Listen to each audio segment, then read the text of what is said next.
Cole, what the hell do you think you're doing? The drill sergeant's voice cut through the barracks like a blade. Boots froze mid-step. Conversation died. Every recruit turned toward me.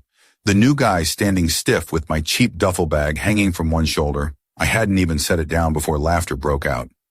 Farm boy shows up to Uncle Sam's house with Goodwill gear. You lost, son? That was my welcome to boot camp. The duffel wasn't regulation. The clothes inside barely fit. And the tag still had the name of some thrift shop stapled to it. I felt every eye in that barracks sizing me up like I didn't belong. The sergeant didn't let the moment slip. He grabbed the bag, dumped it out on the floor, and let my shirts and socks scatter like dirty laundry for everyone to see. Pathetic. You think this army runs on pity? You think anyone here is going to salute you because you've had a hard life? Wrong. They'll eat you alive. The guys roared, slapping bunks, grinning at my expense. One of them, a tall recruit named Miller, smirked loud enough for the whole bay to hear. Better get used to KP duty, Cole. That's all you'll be good for. The words burned, but I stood still, jaw clenched, hands locked at my sides. No answer, no defense, just silence. It didn't stop there. At chow that evening, I carried my tray past a line of recruits. Miller stretched his leg, tripped me clean in front of the whole hall. My food hit the floor, mashed potatoes splattered across my boots. Guess the farm boy forgot how to walk, he laughed, and the echo carried down the steel tables. I bent down, picked up what I could, and set the tray on the rack. My stomach stayed empty that night, but not everyone laughed. Ramirez, quiet kid from Texas with dark eyes that gave away more than he said, watched it all. He didn't step in, not then, not with the drill sergeant's eyes sweeping the room, but I caught the look. Pity? Respect? I couldn't tell. All I knew was someone had noticed, and in a place where weakness meant blood in the water, that mattered. The humiliation stacked up fast. Inspection morning, boots lined up sharp down the barracks floor, each pair polished to a mirror. Mine hand-me-downs, I'd shined for hours, still looked dull under the sergeant's glare. He kicked them halfway across the bay. If your father raised you, son, he should have taught you better. Oh, wait, guess he didn't. My chest went tight. The truth hurt more than the insult. No one said a word. Just silence, heavy and sharp. I bent, picked up my boots, and placed them back in line. The sergeant moved on. That night, under flickering lights, I sat on my bunk, replaying every insult, every laugh, every smirk. I wanted to snap, to yell, to fight. But that wasn't me. I thought of my father, gone years before, but I remembered his voice telling me, strength doesn't need noise, Marcus. It shows itself when the moment comes. So I swallowed the bitterness and said nothing. Days blurred into drills, push-ups until my arms gave out, runs until my legs felt like sandbags. Every time I fell behind, Miller barked jokes about farmers chasing cows. Every time I stumbled, the sergeant singled me out, making an example of my weakness. My body burned, but I refused to quit. Quiet was my shield. And then something small happened. We were issued rope kits for field training. The sergeant ordered us to secure our packs using square knots. Half the recruits fumbled with clumsy fingers, ropes slipping loose.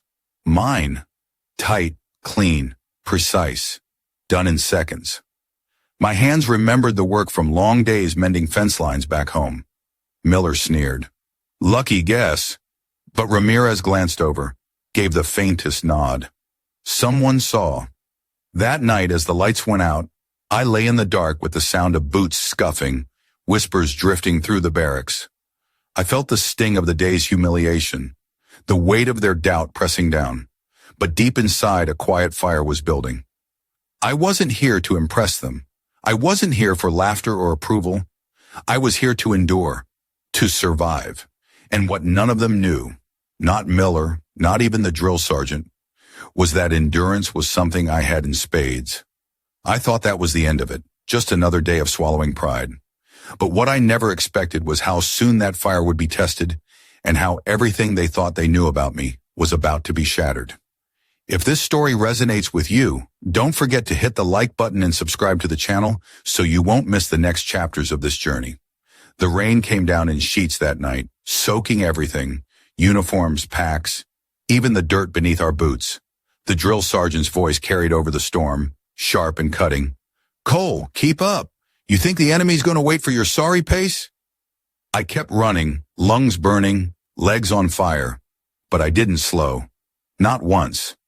Every breath felt like I was swallowing knives, yet I refused to give him the satisfaction of seeing me break. Recruits behind me whispered just loud enough to sting. "Farm boy's about to drop." Dead weight, just like the sergeant says. I clenched my jaw and pushed harder. I wasn't going to give them what they wanted. By the time we got back to the barracks, my uniform clung to my skin, my boots filled with mud. Everyone else peeled theirs off, laughing, joking, shaking out the water. I quietly hung mine to dry and sat on the edge of my bunk, silent as always. That's when Miller walked by, the same guy who tripped me in the chow hall. He tossed his soaked jacket on my bunk, water splattering across my clean blanket. "You like doing extra work, Cole? Try that for me." His buddies laughed. I didn't answer. Just picked it up, wrung it out, and hung it beside mine. He wanted me angry. He wanted me to explode so the sergeant could crush me harder. I wasn't going to give him that. The next morning was chow. My stomach was a knot from hunger. I hadn't eaten well in days. I picked up my tray, slid down the line, and sat at an empty table. Within seconds, the taunts started. "Careful, don't trip again. Don't spill it, farm boy." I kept my head down, spoon halfway to my mouth, when Miller bumped my tray hard enough that my drink tipped over. Milk splashed across the table and onto my lap.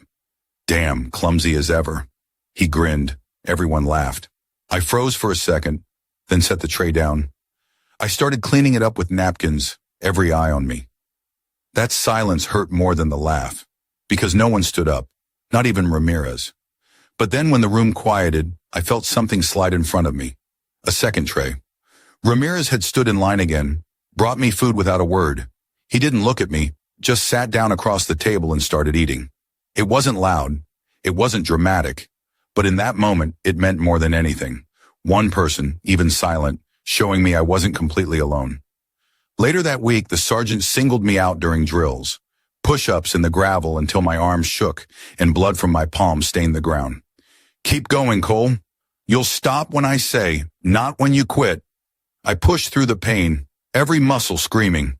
Miller's voice cut through, mocking from the sidelines. "Bet he cries tonight."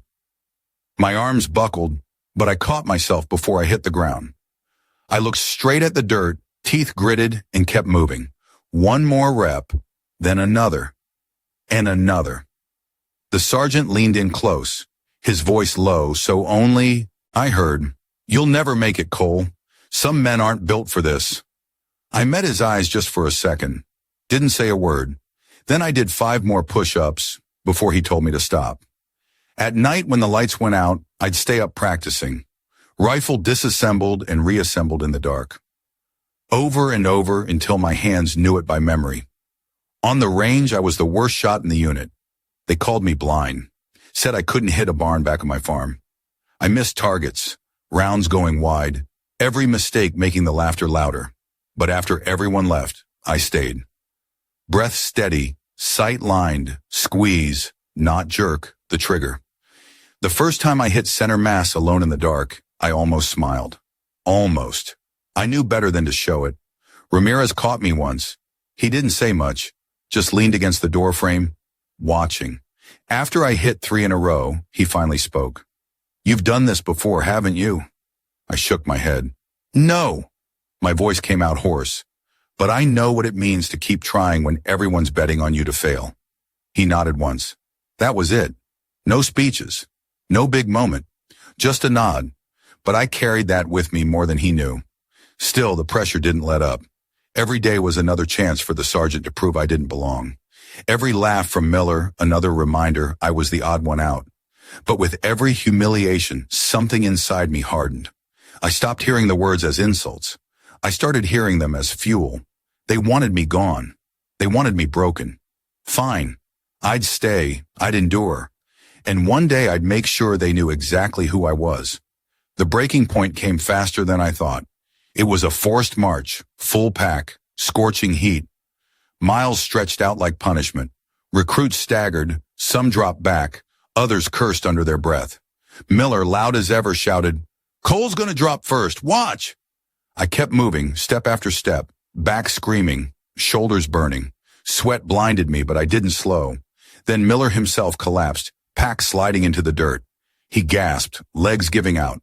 The sergeant barked for him to get up, but he couldn't. Without thinking, I pulled his pack onto mine. Twice the weight. My knees almost gave out, but I locked them, forced myself forward. Miller spat, "Don't touch my gear." His pride burned hotter than the sun, but I carried it anyway, step by step until we finished the march. When we hit the line, the sergeant stood waiting, arms crossed. His eyes were hard, but I caught something else, something like respect flickering for a split second. He said nothing, just ordered us back inside. Miller stared at me, face pale, pride shattered. He wanted to insult me, to tear me down again, but no words came, just silence. That moment stuck with me. The march wasn't the end of the humiliation. I knew more was coming, maybe worse, but I'd changed. They couldn't take that from me. I'd carried a man who mocked me, carried his pride and his weight when he couldn't carry himself. And for the first time, the silence in that barracks wasn't filled with laughter. It was heavy, like they finally realized I wasn't going to break. Not today, not ever. If this story resonates with you, don't forget to hit the like button and subscribe to the channel so you won't miss the next chapters of this journey. They told us the field exercise was just another drill, a mock mission, 2 days in the woods, full gear, live stress but blank rounds. Nothing we hadn't already tasted. But from the way the sergeant barked orders that morning, I could tell this one was different. He wanted blood, or at least the kind of sweat that feels like it. "Today," he growled, "we see who's soldiers and who's just wasting oxygen." His eyes landed on me, like always. "Cole, I expect you gone before sundown." The guys laughed, Miller the loudest. I kept my face still. Inside, I could feel the heat rising, but I swallowed it down, like always. We hiked deep into the training grounds, packs heavy, rifles slung across our chests. The rain had turned the dirt paths into sludge, every step sucking at our boots. Miller kept up the commentary. "Watch farm boy trip over a stick and ruin the mission." His buddies chuckled. I stayed quiet, eyes on the tree line, counting steps, controlling my breathing. Ramirez walked a few feet behind me. He didn't say a word, but I caught his glance every so often. It was steady, like he was waiting for something. By mid-afternoon, we were assigned a crossing, a swollen river, waist high, moving faster than it looked. The sergeant pointed to it like a test designed for failure. "Get across, keep your gear dry. Nobody falls behind." We tied ropes between trees, tried to make a line across the current. Guys went one by one, slow and careful. When Miller's turn came, he strutted like he owned the water. Halfway across, he slipped. His pack dragged him under fast. Shouts erupted. "He's going down! Grab him!" But nobody moved. They froze, eyes wide, fear locking them in place. Miller's head broke the surface once, gasping. Then he went under again. Without thinking, I dropped my rifle on the bank and dove in. The cold punched the air out of my lungs. I fought the current, eyes burning, arms pulling hard until I reached him. He thrashed, panicked, dragging me down with him. I remembered my father's old words, "Never fight the drowning man. Control him, or you'll both die." So I did. I looped the rope I'd tied to my waist, slipped it under his arms, and kicked hard for the surface. He coughed, sputtered, dead weight against me, but I held him up. With everything I had, I hauled him toward the bank, hand over hand on the rope. My muscles screamed, lungs ready to burst, but I didn't let go. When we reached land, I rolled him onto his side. Water poured from his mouth. He coughed, groaned, still alive. Silence fell over the squad. Every face turned toward me, eyes wide. Even the sergeant looked stunned. For the first time, Miller didn't have words. Just lay there, gasping, staring at me like he'd seen a ghost. "Where the hell did you learn that?" the sergeant demanded, his voice sharp but shaky. I wiped the water from my face, breathing hard. "My father," I said quietly. "He was a Navy rescue diver. Taught me what he could before he died." That shut them up. Nobody laughed. Nobody mocked. The air hung heavy, like the whole unit had just realized they'd been blind the whole time. We regrouped, pushed deeper into the woods. No one spoke to me, but I could feel it. Something had shifted. Even Ramirez's look had changed. It wasn't pity anymore. It was respect. The second night came with a surprise assault drill. Blank rounds cracked in the dark. Smoke grenades filled the air. We were supposed to hold a defensive line, but chaos tore through the squad. Radios went dead. Half the gear malfunctioned. Men shouted, tripped, lost their bearings. I found Miller again, struggling with a jammed rifle, panic rising. The sergeant screamed over the noise, "Cole, you worthless!" He never finished because I was already moving. I grabbed Miller's rifle, cleared the jam in seconds, shoved it back into his hands. "Focus," I barked. His eyes flickered, shocked that I even bothered. But I didn't wait for thanks. I saw the squad scattering, no one holding position. So I stepped up. "Form on me," I shouted, louder than I'd ever dared. For a second they hesitated. Then Ramirez moved first, planting himself at my side. Others followed. One by one, the recruits who mocked me formed up, firing into the night, holding ground. The sergeant watched, expression unreadable, as the line held. When the smoke cleared and the exercise ended, the field was littered with blank casings, the air sharp with burnt powder. I stood there, chest heaving, mud on my face, hands raw. And for the first time, the squad stood with me, not against me. Back at camp, the sergeant called us to formation. His voice carried that usual bite, but it cracked around the edges. "Cole, step forward." My heart hammered. I did. He stared at me long and hard. The whole squad held their breath. Finally, he spoke. "You saved a soldier today. You led when I expected you to break. I don't hand out praise, ever, but you proved me wrong." He paused, jaw tight. "Don't make me regret it." The guys looked at me differently after that. Miller avoided my eyes, shame plain on his face. Ramirez clapped me on the shoulder, no words needed. The respect was silent, but it was there, thicker than any applause. Lying in my bunk that night, I thought about the river, the smoke, the sergeant's face when he realized I wasn't who he thought. I wasn't the weak farm boy. I wasn't the mistake in the barracks. I was a soldier. And for the first time since stepping onto that base, I believed it myself. What I never expected was how fast things could change. One drill, one moment, and suddenly the whole power dynamic flipped. The same men who mocked me now followed me. The sergeant who tried to break me had no choice but to acknowledge me. And Miller, the loudest voice against me, owed me his life. It wasn't victory, not yet. There were more tests ahead, more battles waiting. But the shift had begun. The silence that once smothered me now carried weight. Respect doesn't come with noise.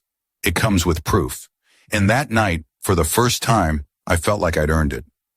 If this story resonates with you, don't forget to hit the like button and subscribe to the channel so you won't miss the next chapters of this journey. The days after the field exercise felt different. You could sense it in the barracks, in the way conversations shifted when I walked in. Before, my presence drew smirks and cheap shots. Now it drew silence. Not the mocking silence I'd gotten used to. The heavy kind, like they were waiting to see what I'd do next. Miller barely looked at me. He ate fast in the chow hall, shoulders hunched, eyes locked on his. Trey Ramirez, though, he walked with a bit more pride beside me. He didn't say much, but he didn't have to. Everyone knew he'd stood next to me in that smoke when no one else dared. Still, the sergeant wasn't about to let things soften.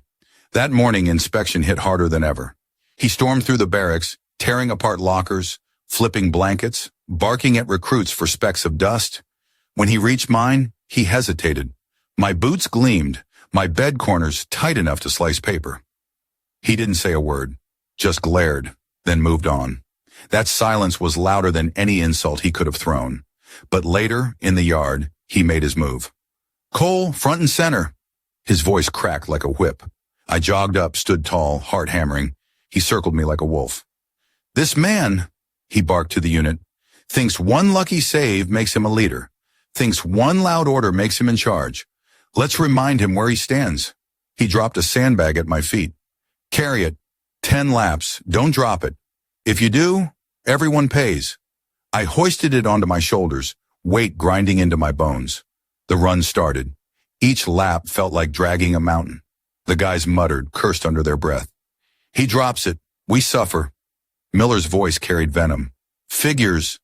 But Ramirez cut in, quiet but sharp. He won't drop it. I caught that, and it was enough. By lap 6, my vision blurred. Every step felt like it might be my last. The sergeant's voice boomed across the yard. You think you belong here, Cole? Prove it. My legs shook, sand grinding into my skin. And then, right on lap 8, it slipped. The bag hit the dirt with a dull thud. Gasps, groans. The sergeant pounced. Pathetic, just like I said. Miller jumped on it too, sneering. Told you he'd fold. My chest burned with shame. For a moment I thought it was over. But something unexpected happened. Ramirez stepped forward, picked up the sandbag, and slammed it back onto my shoulders. His voice was low but carried enough for all to hear. He's not done. The squad froze. The sergeant's jaw tightened, but he didn't stop us. I stumbled, but I kept going, because now it wasn't just about me. Ramirez had risked the sergeant's wrath to back me. That weight became something else. It wasn't punishment anymore. It was proof. Lap 10 came. I staggered across the line, sandbag still clinging to my back. I dropped it at the sergeant's feet, chest heaving. He stared at me, eyes narrowed. For once, he didn't have a sharp insult ready, just a flicker of something he didn't want to admit. Respect. He turned away. Fall in. That night, the barracks whispered. Not insults this time, but quiet talk. He carried it. Didn't quit. Even Miller didn't say a word. He lay in his bunk, staring at the ceiling, his pride cracked wide open.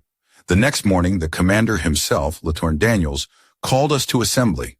We stood in formation, boots lined, rifles slung. His voice was calm but carried weight. Yesterday I observed something. Strength isn't just about muscle or endurance. It's about refusing to quit when quitting would be easier. Private Cole demonstrated that. He paused, eyes scanning the line. That's what a soldier looks like. A ripple went through the ranks. My chest tightened, not with shame this time, but with something I hadn't felt in weeks. Pride. Daniels turned, dismissed us. The formation broke. The guys clapped my shoulder as they walked by. Small gestures, but heavier than metals in that moment. Ramirez gave me a nod that said everything words couldn't.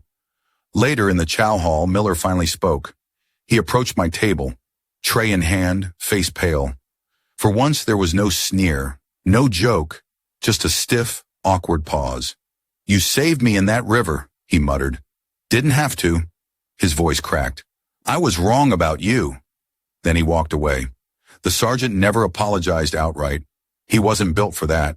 But during evening drill, he glanced at me just once, and his hand twitched up in a quick, informal salute. Not regulation, not official, just a signal. A silent admission that he'd misjudged me. That moment landed harder than any words. I went to sleep that night with sore muscles, blistered hands, and a weight lifted off my shoulders. I wasn't the outcast anymore. I wasn't the joke. The squad had seen me break and keep moving, seen me carry weight that should have crushed me. And in that breaking, I'd been remade. What none of them realized was how much further this journey still had to go. Respect wasn't the end. It was just the beginning of something bigger, something that would test not just my body, but everything I believed about loyalty, sacrifice, and brotherhood. If this story resonates with you, don't forget to hit the like button and subscribe to the channel so you won't miss the next chapters of this journey. The last week of training came faster than any of us expected. The air in the barracks was different now. Quieter, heavier. No, more jokes about farm boy. No more trays knocked from my hands. Respect had settled in.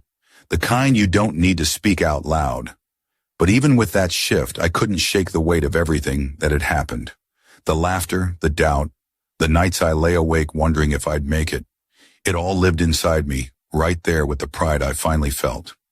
One evening I sat on my bunk polishing my boots, the sound of brushes scratching against leather filling the room. Ramirez dropped onto the bunk across from me, chewing gum, eyes steady. You could have quit, he said suddenly. Nobody would have blamed you. I looked up. I know. He leaned forward, elbows on his knees. But you didn't. That matters. I didn't answer. I didn't have to. He already knew why I stayed. Respect isn't given. It's earned. The next morning we formed up by the flagpole. The sky was gray, wind cutting through our uniforms, but the flag snapped high above us, bold against the clouds. The sergeant paced in front, eyes scanning every face. He stopped in front of me, close enough I could see the scar on his jaw. For a long moment, he didn't speak. Then with a voice low enough only I could hear, he said, "You proved me wrong, Cole." My throat tightened. He didn't salute this time, didn't make a show, just said it straight. That meant more. The ceremony wasn't grand. No music, no cameras. Just us, standing shoulder to shoulder, boots lined, rifles at our sides. But when the commander called my name for recognition, I felt something explode inside me. Not pride for myself alone, but for what it meant. That every insult, every humiliation, every night I stayed up fighting through failure had led here. The silence that followed was louder than applause, a silence of respect. Later in the mess hall, Miller slid his tray across the table and sat across from me. The same table where he once tripped me, once laughed while I starved. His voice was quiet, almost broken. "You carried me when I couldn't. I'll never forget that." He didn't look me in the eye, just ate in silence. But those words stayed. They meant something. That night, lights out, the barracks was still. I lay awake, staring at the ceiling, thinking about how far it had all gone. I remembered my father's voice. Strength doesn't need noise. It shows itself when the moment comes. He was right. I'd been mocked, humiliated, pushed to the edge. But I hadn't broken. And now I wasn't just surviving. I was part of something bigger. At dawn we gathered again as the flag rose into the sky. The anthem played, soft but steady. I stood at attention, the cold biting at my skin, my chest full. Ramirez stood next to me, Miller a few rows down. None of us spoke. We didn't need to. Respect doesn't live in words. It lives in silence, in the way men stand shoulder to shoulder after fire, after struggle, after truth comes out. And in that moment, with the flag rising and the wind sharp in my face, I knew. Dignity once earned cannot be taken away. If this story resonates with you, don't forget to hit the like button and subscribe to the channel so you won't miss the next chapters of this journey. The last image I want you to picture is simple. A line of soldiers, boots planted firm, standing in formation as the American flag rises. The wind cuts across the parade ground, sharp and cold, but not one man moves. In the middle stands Cole, no longer the farm boy everyone mocked, no longer the outcast with hand-me-down boots. His shoulders are square, his eyes steady, his silence now carrying weight. And then, almost unnoticed, the drill sergeant, the same one who tried to break him, gives the smallest nod. No words, just that nod. Respect finally earned. That's where the story lands, but it doesn't end there. Because what happened to Cole isn't just his story, it's ours. Every soldier, every veteran, every family knows what it means to be underestimated, to be pushed down, to carry a weight that feels too heavy. Sometimes the world laughs at your struggle. Sometimes the very people you're supposed to stand beside doubt you. But like we say in the service, actions speak louder than words. Cole didn't win them over with talk. He proved it mile after mile, push-up after push-up, breath after burning breath. And isn't that the lesson? Injustice will find you. Prejudice will test you. Silence will weigh on you. But dignity, once earned, cannot be taken away. Brotherhood isn't about who jokes the loudest or who looks strongest. It's about standing together after the fire. What doesn't kill you makes you stronger. And sometimes the hardest trials carve out the deepest respect. So here's my ask. If this story hit home, share what it brought up for you in the comments. Drop a like if you believe respect is forged, not given. And subscribe if you want more stories that speak to the heart of who we are. Soldiers, veterans, families, Americans. Until next time, stand tall, stay strong,